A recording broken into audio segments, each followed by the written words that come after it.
والعاقبة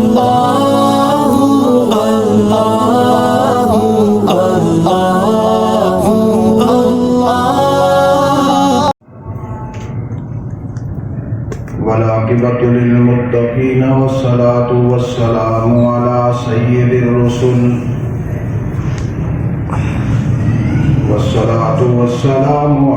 سيد الرسل وخاتم النبيين وعلى آله وأصحابه الطيبين الطاهرين لا سيما الخلفاء الراشدين المهديين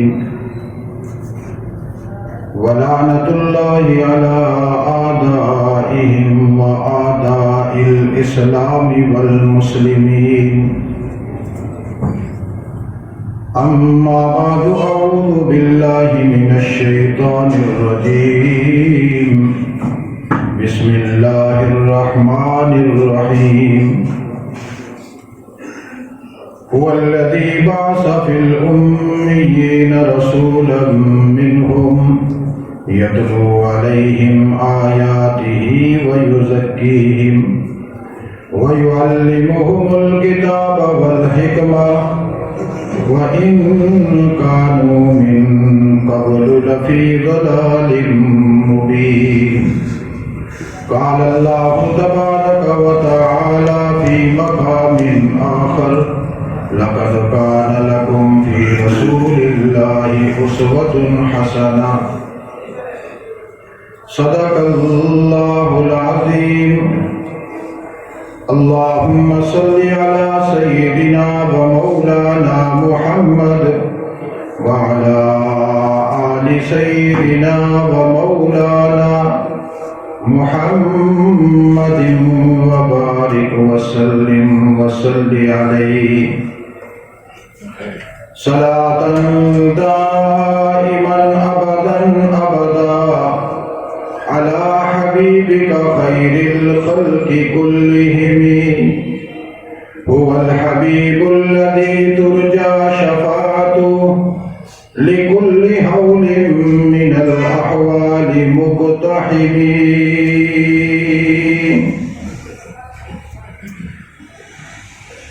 تلاوت کردہ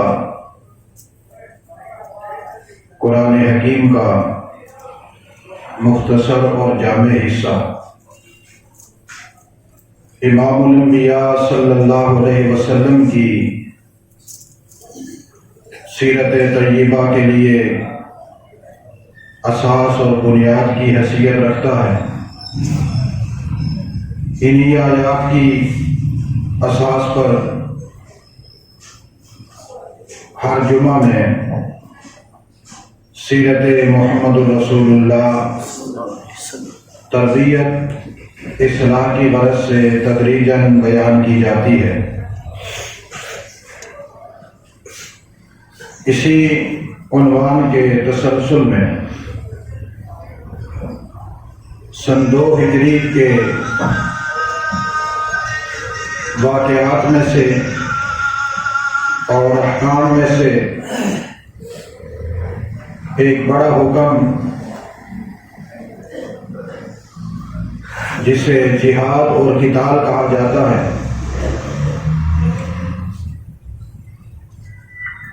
اس کی فرضیت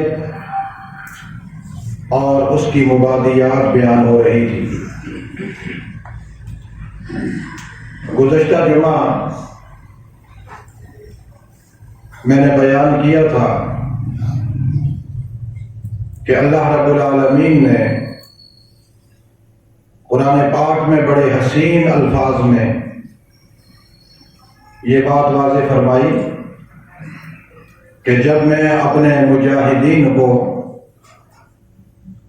اور اپنے راستے میں قتال کرنے والے عظیم الشان نفوس قدسیہ کو اقتدار عطا کرتا ہوں تو ان کا اقتدار جمہوری اقتدار نہیں ہوتا، بلکہ وہ اللہ کی خلافت اور اللہ کی نیابت کا اقتدار ہوتا ہے.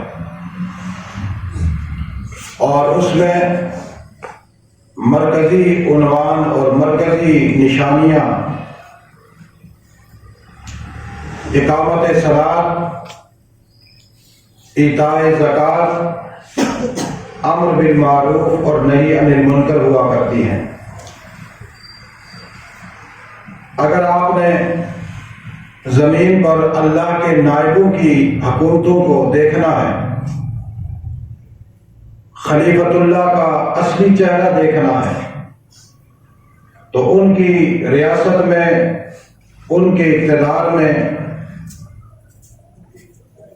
ان کے قانون میں، ان کے نظم اور نظام میں سب سے پہلے آپ نماز کا نظام دیکھیں گے، پھر آپ زکوٰۃ کا معیاری نظام دیکھیں گے، پھر معروفات کا حکم کرنے کا ایک معیاری نظام دیکھیں گے۔ معروفات کے مقابلے میں منکرات آتی ہیں، اور منکرات کی روک تھام کا ایک بہترین قانون اور نظام دیکھیں گے۔ جب بھی کبھی مسلمانوں کو اندازہ کرنا ہو کہ اسلامی ملک میں اسلامی حکومت قائم ہے، تو اسے ان چار چیزوں سے موازنہ کرنا ہو۔ اگر یہ چار چیزیں موجود ہیں تو وہ اسلامی ریاست ہے، اسلامی مملکت ہے، اسلامی قانون ہے۔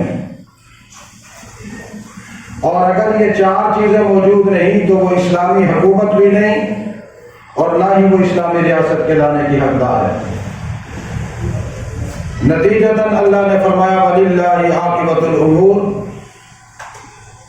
یاد رکھیے گا دنیا میں جتنے امور ہیں ان کا انجام کار میرے پاس ہے۔ اگر جہاد اللہ کے لیے ہوگا، قتال اللہ کے لیے ہوگا، تو اس کا انجام اور نتیجہ خلافت اسلامیہ ہوگی۔ اور اگر قتل و قتال طاغوت کے لیے ہے، قتل و قتال دجال کے لیے ہے، قتل و قتال دنیا کے کسی فرما روا کے نقطۂ نظر پر ہے، قتل و قتال اگر محض اپنی حکومت کا روپ جمانا ہے، تو پھر یاد رکھیے گا کہ اس کا نتیجہ فساد کے سوا کچھ بھی نہیں ہوگا۔ ہر امور کا، ہر امر کا نتیجہ اللہ نے دینا ہے۔ اگر تم اپنی افواج کو، اپنے جوانوں کو، اپنے مجاہدین کو، اپنے مسلمانوں کے عظیم الشان سینہ تان کر کفر کے مقابلے میں لڑنے والے جوانوں کو اس لیے چھوڑتے ہو کہ وہ اللہ کی نیابت قائم کریں، خلافت قائم کریں، قانون اسلام کو نافذ کریں، احکام الہیہ، حکومت الہیہ، اقتدار الہیہ قائم کریں، تو نتیجتاً تمہیں وہ حکومت ملے گی، وہ خلافت ملے گی۔ اس لیے کسی بھی کام کے انجام سے پہلے اپنے کردار پہ نظر رکھیے۔ اگر تمہارا اپنا کردار مثبت ہے تو اس کا نتیجہ بھی مثبت آئے گا، تمہارا اپنا کردار منفی ہے تو نتیجہ بھی منفی آئے گا۔ لیکن عجیب بات یہ ہے، موجودہ دور کے مسلمانوں کی تمام امور منفی، پورا کا پورا کردار منفی، شب و روز منفی، لیل و نہار منفی، لیکن نتیجہ چاہتے ہیں مثبت۔ اللہ نے کہا تم میری طرف نہ دیکھو کہ میں تمہارے لیے مثبت نتیجہ نکالوں گا، یا میں نے تمہارے ساتھ زیادتی کر کی منفی نتیجہ نکالا، نہ، میں تمہاری طرف دیکھ رہا ہوں کہ تمہارا کردار کیا ہے۔ تم جب میرے لیے لڑے ہو، میرے لیے میدان میں آئے ہو، میرے لیے قربانیاں دی ہیں، میرے لیے تم میدان میں اترے ہو، تو پھر میں نتیجتاً تمہیں وہ خلافت اسلامیہ دے رہا ہوں، اور قیامت تک وعدہ ہے کہ میں تمہیں یہ خلافت دوں گا، بشرطے کہ تم میرے لیے راستے میں لڑتے رہو قتل و قتال کرتے رہو، جہاد کرتے رہو، جدوجہد کرتے رہو، نتیجتاً میں تمہیں حکومت اسلامیہ اور خلافت اسلامیہ دیتا رہا ہوں۔ اسی لیے اللہ کے رسول صلی اللہ علیہ وسلم نے ارشاد فرمایا اذا ترکتم الجہاد فسلط اللہ علیکم الذلہ۔ میری امت کے لوگوں ذرا کان کھول کر سنو، جب تک تم جہاد کرتے رہو گے عزت تمہارے پاس رہے گی، لیکن جب تم جہاد کو چھوڑ دو گے تو پھر ذلت تمہارا مقدر بنے گی۔ آج اس دنیا میں جتنی اسلامی حکومتیں اپنے آپ کو مسلمانوں کے ملک اور حکومتیں کہلاتی ہیں، تمام کے تمام نے جہاد کا راستہ چھوڑا ہے، تمام کے تمام نے جہاد کے عمل کو چھوڑا ہے، اسی لیے ہر ملک ذلت کی زندگی گزار رہا ہے، ہر ملک۔ اور بعض دفعہ ہمارے مسلمان یہ سمجھتے ہیں کہ شاید فلاں ملک میں دولت کی فراوانی ہے، عیاشیاں ہیں، مزے ہیں، تو وہاں عزت ہی عزت ہے۔ انہیں معلوم نہیں کہ دولت میں عزت نہیں ہے، عزت صرف اعلاء کلمت اللہ میں ہے۔ اللہ کا کلمہ جس ملک میں بلند ہوگا، قانون اسلامی ہوگا، دستور محمد رسول اللہ قائم اور نافذ العمل ہوگا، اس ملک کی غیرت پوری دنیا میں تسلیم کی جاتی ہے، اس کی حمیت پوری دنیا میں تسلیم کی جاتی ہے، اس کا رعب اور دبدبہ تمام اقوام عالم کے اوپر چھایا ہوا ہوتا ہے۔ اور جن کے ہاں دولت کی فراوانی، مال و دولت کا آنا جانا، عیاشیاں، لوگ سمجھتے ہیں کہ شاید بڑا ہی خوشحال ملک ہے۔ یاد رکھیے گا یہ خوشحالی نہیں ہے، یہ سوائے ذلت کے اور کچھ بھی نہیں ہے۔ اور یہی حالت زار ہمارے مسلمانوں کی ہے۔ مسلمان بھی یہی سمجھتے ہیں کہ شاید عزت دولت میں ہے، شاید کہ ہمارے پاس دولت زیادہ آتی ہے تو ہم عزت دار ہوتے ہیں۔ رب محمد کی قسم، دولت مند جتنا ذلیل انسان ہے اتنا کوئی بھی ذلیل نہیں، مالدار اور سرمایہ دار جتنا ذلیل انسان ہے اتنا کوئی بھی ذلیل نہیں ہے۔ وہ اس دولت کے لیے اپنا ایمان بیچتا ہے، وہ اس دولت کو حاصل کرنے کے لیے اپنے ضمیر کا سودا کرتا ہے، اس دولت کو حاصل کرنے کے لیے اپنی عزت اور آبرو کو قربان کرتا ہے، اس دولت کو حاصل کرنے کے لیے جائز ناجائز طریقے اختیار کرتا ہے، اس دولت کو اختیار کرنے کے لیے وہ اپنی زندگی کے تمام تر قیمتی لمحات برباد کر دیتا ہے، پھر اسے مال و دولت حاصل ہوتا ہے اور وہ سمجھتا ہے میں کامیاب ہو گیا۔ عرش برین سے آواز آتی ہے تو کامیاب نہیں ہوا، تو ذلیل ہو گیا۔ کیونکہ کامیابی، بلندی، عروج، رفعت، عزت، شان، منقبت، جاہ و جلال، یہ صرف اس نتیجے میں ہے کہ انسان اور اللہ کا راستہ اور واسطہ آپس میں جڑ جائے اور انسان کی پیشانی پر، مسلمان کی پیشانی پر محمد الرسول اللہ کا پیغام لکھا ہوا نظر آئے۔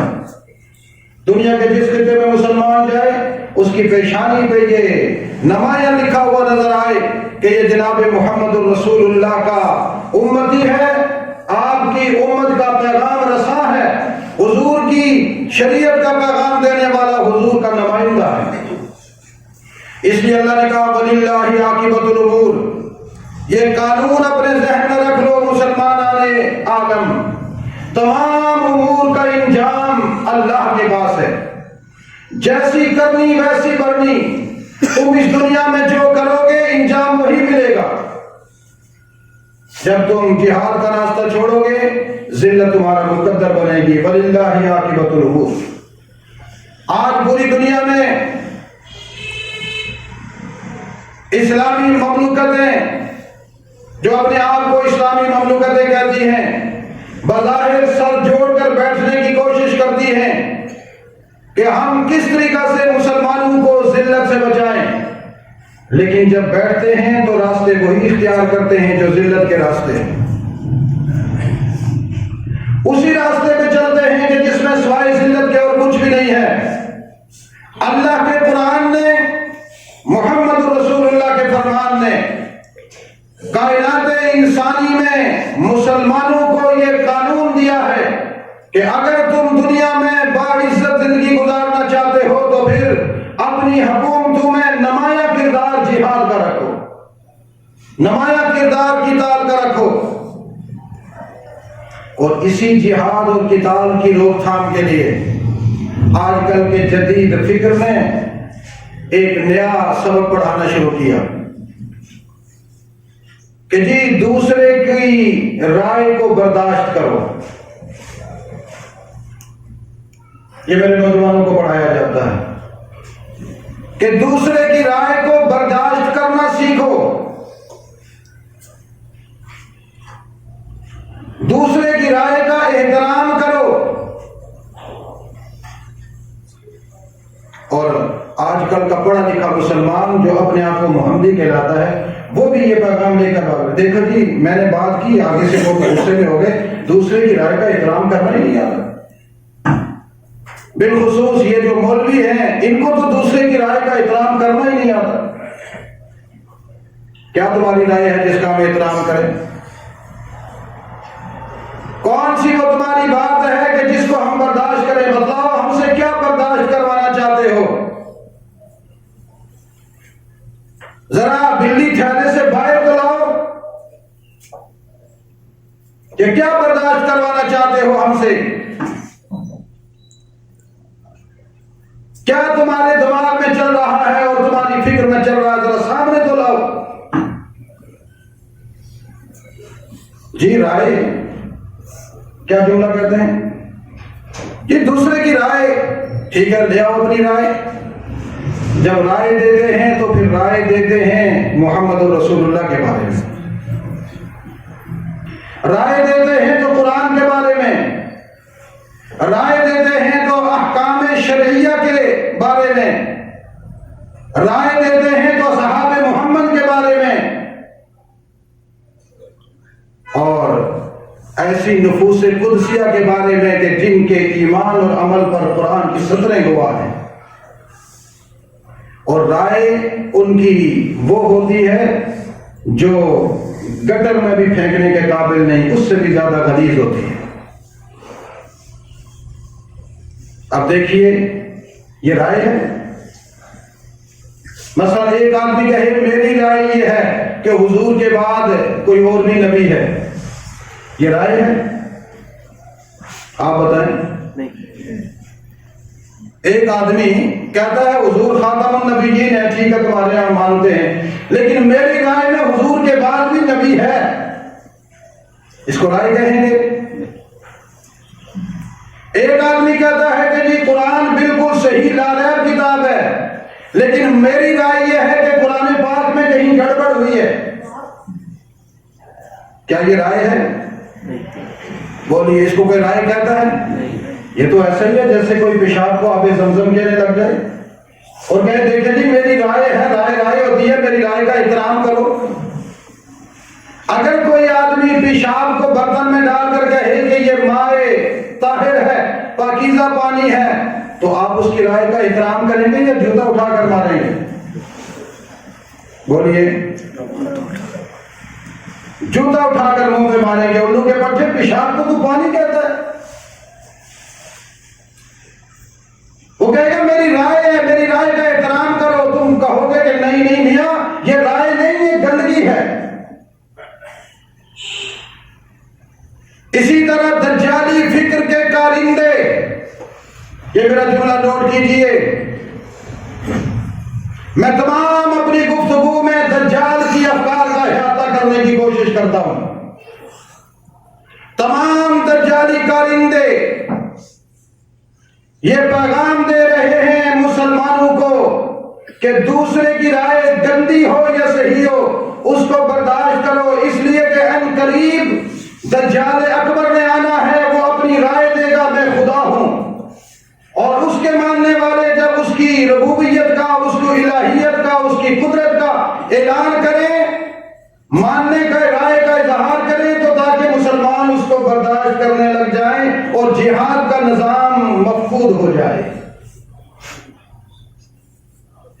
یہ ساری کی ساری باتیں اس جہاد اکبر، جہاد عظیم کی نفی کے لیے ایجاد کی جا رہی ہیں جو مہدی علیہ رضوان کی سرکردگی میں لڑا جائے گا، جو جہاد کیا جائے گا عیسیٰ علیہ السلام کی معیت میں کیا جائے گا، دجال کے مقابلے میں کیا جائے گا، دجالی افواج کے مقابلے میں کیا جائے گا، گندی افکار کے مقابلے میں کیا جائے گا۔ جب برداشت کا مقام پیدا ہو گیا، جیسے بھی رائے ہو اس کی، تو پھر ظاہر ہے ہر مسلمان مجاہد بننے کے بجائے مجاور بنے گا، مرد بننے کے بجائے پھسنا بنے گا، بہادر بننے کے بجائے بزدل بنے گا، اسلامی غیرت کے لیے میدان میں آنے کے بجائے خاموشی کے ساتھ عورتوں کی طرح گھروں میں گھسا رہے گا۔ یہ جو جدید افکار آپ کو مل رہی ہیں، آپ تو سمجھتے ہیں یہ علم ہے،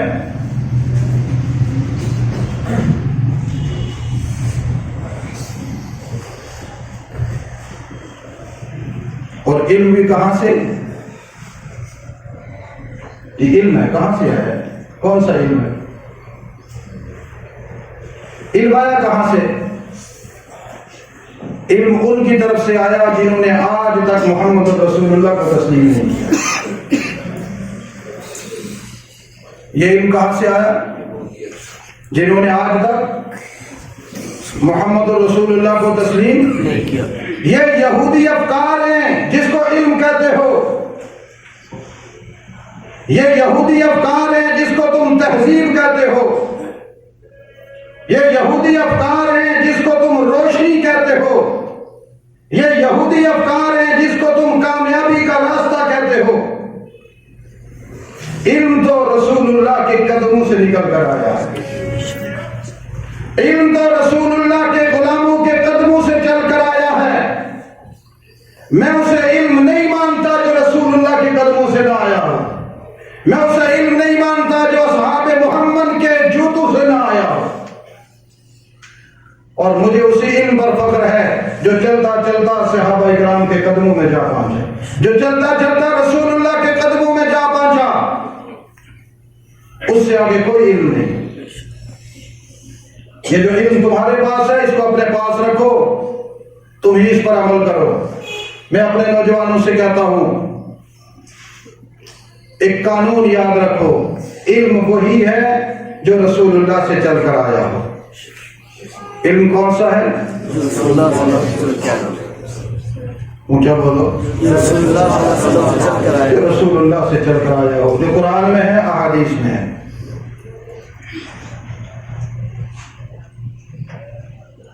صحابہ اکرام کی زندگی کا مطالعہ کیجئے۔ صحابہ اکرام رضوان اللہ تعالی علیہم اجمعین اللہ کے دین اور اللہ کے قانون کے لیے انتہائی جذباتی ہوا کرتے تھے۔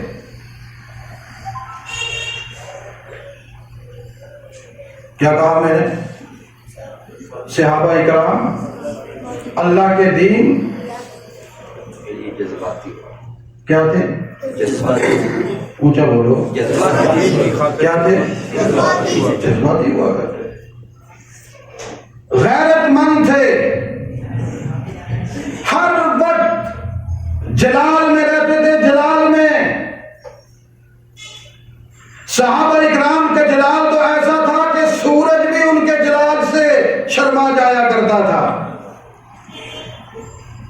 وہ بھی شرما شرما کر چلتا تھا، کہیں صحابہ کے جلال کی نظر نہ ہو جاؤں۔ چاند کی رانائی بھی صحابہ کے جلال کا سامنا نہ کر پاتی تھی۔ صحابہ جلالی تھے تب ہی تو گھوڑوں کی پشت پر بیٹھے، صحابہ جلالی تھے تب ہی تو تلواروں کو سائیکل کر کے، چمکا کر، تیز کر کے اور انہیں فضا میں لہرایا کرتے تھے۔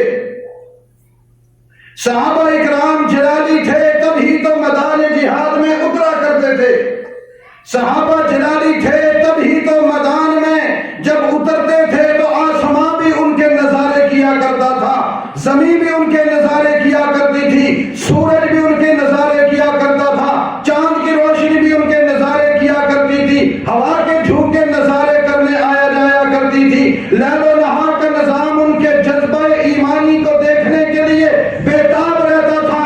نہ صرف بیتاب رہتا تھا، عرش برین کے مالک نے صحابہ اکرام کے جذبات کا ذکر کرتے ہوئے قرآن پاک میں آیات بنا دی ہیں۔ سبحان اللہ۔ اور مجھے اور آپ کو سبق سکھایا جاتا ہے برداشت کرو۔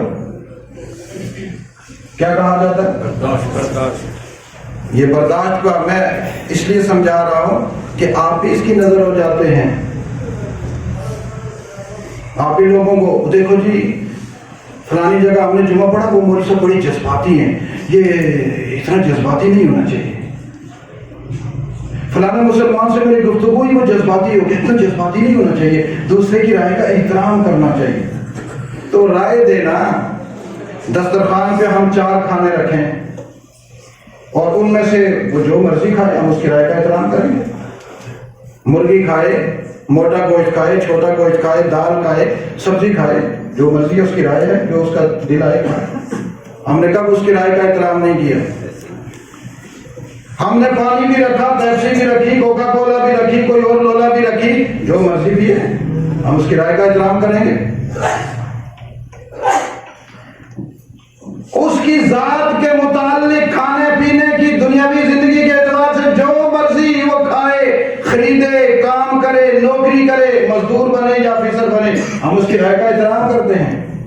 لیکن جہاں تک بات ہے شریعت کی، جہاں تک بات ہے ختم نبوت کی، جہاں تک بات ہے دین اسلام کی، جہاں تک بات ہے قرآن و سنت کی، جہاں تک بات ہے اصحاب محمد والے بیت کی، وہاں پر کبھی بھی کسی کی رائے کا احترام نہیں ہوگا۔ وہاں پر وہی رائے چلے گی جو قرآن میں موجود ہے، جو سنت میں موجود ہے۔ اس کے بعد کسی کو رائے دینے کی گنجائش نہیں یا ہے؟ نہیں۔ جو قرآن میں لکھا ہے وہی، جو اللہ کی رائے ہے وہ ہماری رائے ہے، جو رسول اللہ کی رائے ہے وہ ہماری رائے ہے، جو صحابہ اکرام کی رائے ہے وہ ہماری رائے ہے، جو فقہا کی رائے ہے وہ ہماری رائے ہے، جو محدثین کی رائے ہے وہ ہماری رائے ہے، جو علماء ربانیین کی رائے ہے وہی ہماری رائے ہے۔ ہم اس سے باہر نہیں جا سکتے اور نہ ہی کسی کو باہر نکل کر انگلی اٹھانے کی گنجائش دے سکتے۔ وَلِلَّهِ عَاقِبَةُ الْأُمُورِ، اونچی آواز سے وَلِلَّهِ عَاقِبَةُ الْأُمُورِ، ہر امر کا انجام اللہ کے پاس ہے، اللہ نے نتیجہ ویسے ہی نکالنا ہے۔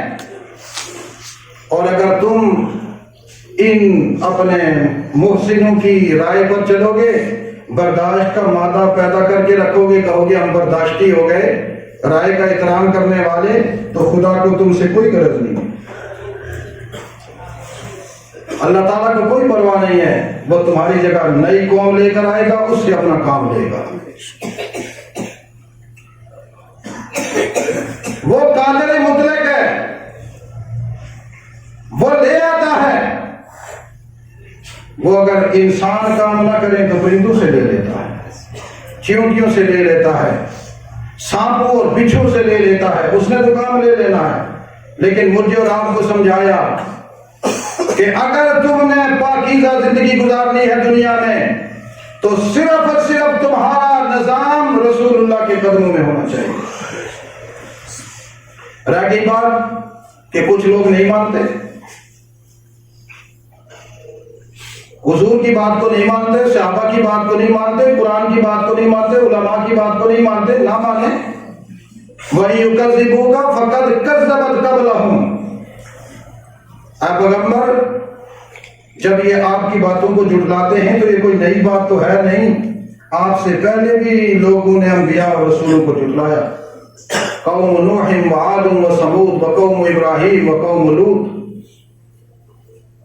واصحاب مدین وکذب موسیٰ، یہ سارے کے سارے اپنے اپنے زمانے میں انبیاء کو جھٹلا کر آئے۔ اے محمد آپ کے زمانے میں جو آپ کو جھٹلا رہے ہیں جب تک آپ کی نبوت رہے گی جھٹلانے والوں کا وجود رہے گا۔ حضور کی نبوت کب تک ہے؟ بولو۔ سن 2023 کے 31 دسمبر تک، 2024 کے اختتام تک، کب تک ہے؟ اونچی آواز سے، قیامت تک۔ قیامت کی صبح تو دوپہر کو نہیں ہوگی۔ دنیا کے لحاظ سے قیامت تک، دنیا کے اختتام کے بعد ابد الآباد، ہمیشہ دائمی، آخرت میں، جنت میں، ہر جگہ پر حضور ہی کی نبوت ہے۔ حضور ہی کی نبوت ہے۔ تو جب تک حضور کی نبوت کا وجود ہے، تکذیب کرنے والے، بولو، تکذیب کرنے والے رہیں گے، انکار کرنے والے، جھٹلانے والے۔ جھٹلانے کا انداز ہے، ہر انداز میں، ہر زمانے کے لحاظ سے انہوں نے انداز رکھا ہے، وہ جھٹلاتے رہیں گے۔ لیکن جھٹلانے والے جب جھٹلاتے ہیں تو میں انہیں ڈھیل دیتا ہوں۔ فَأَمْلَيْتُ، قرآن کیا کہتا ہے؟ فَأَمْلَيْتُ، میں اس کو ڈھیل دیتا ہوں۔ بھائی جھٹلا اور کیا کرے گا؟ فَأَمْلَيْتُ لِلْكَافِرِينَ، یہ میرے محمد کے جھٹلانے والے، سابقہ نبیوں کو جھٹلانے والے، یہ سب کافر ہیں، اور میں ان کو مہلت دیتا ہوں۔ کہیں ان کی مہلت کو دیکھ کر تم پریشان نہ ہو جانا، دیکھیں حق پر تو ہم ہیں اور ان کو اللہ نے کھلی چھٹی دی رکھی، اگر باطل پر ہوتے تو تباہ کیوں نہیں ہوئے؟ کبھی کبھی ہمارے مسلمان کہہ دیتے ہیں دیکھو جی ہم حق پر ہیں، تو پھر بھی یہ کافر کیوں چھائے ہوئے ہیں؟ یہ منکرین، یہ بدماش، یہ لچے، یہ لفنگے، یہ اوگے اور ہوگے، کوگے، لوگے، ٹوگے، یہ کیوں چھائے ہوئے ہیں؟ اللہ کہتا ہے فَأَمْلَيْتُ لِلْكَافِرِينَ، میں ان کو مہلت دیتا ہوں، اس لیے میں دیکھتا ہوں کتنی بدماشی کرتے ہیں، اور یہ بھی دیکھتا ہوں کہ تم ان کا تعاقب کتنا کرتے ہو۔ تمہارے ایمان کی آزمائش کے لیے اور ان کی کفر اور ان کی تکذیب کی آزمائش کے لیے میں اللہ ان کو مہلت دے دیتا ہوں۔ ثم اخذتهم فكيف كان نكير، پھر جب میں پکڑتا ہوں تو میرا انجام بڑا برا ہوتا ہے۔ پکڑنے والا کون ہے؟ اللہ۔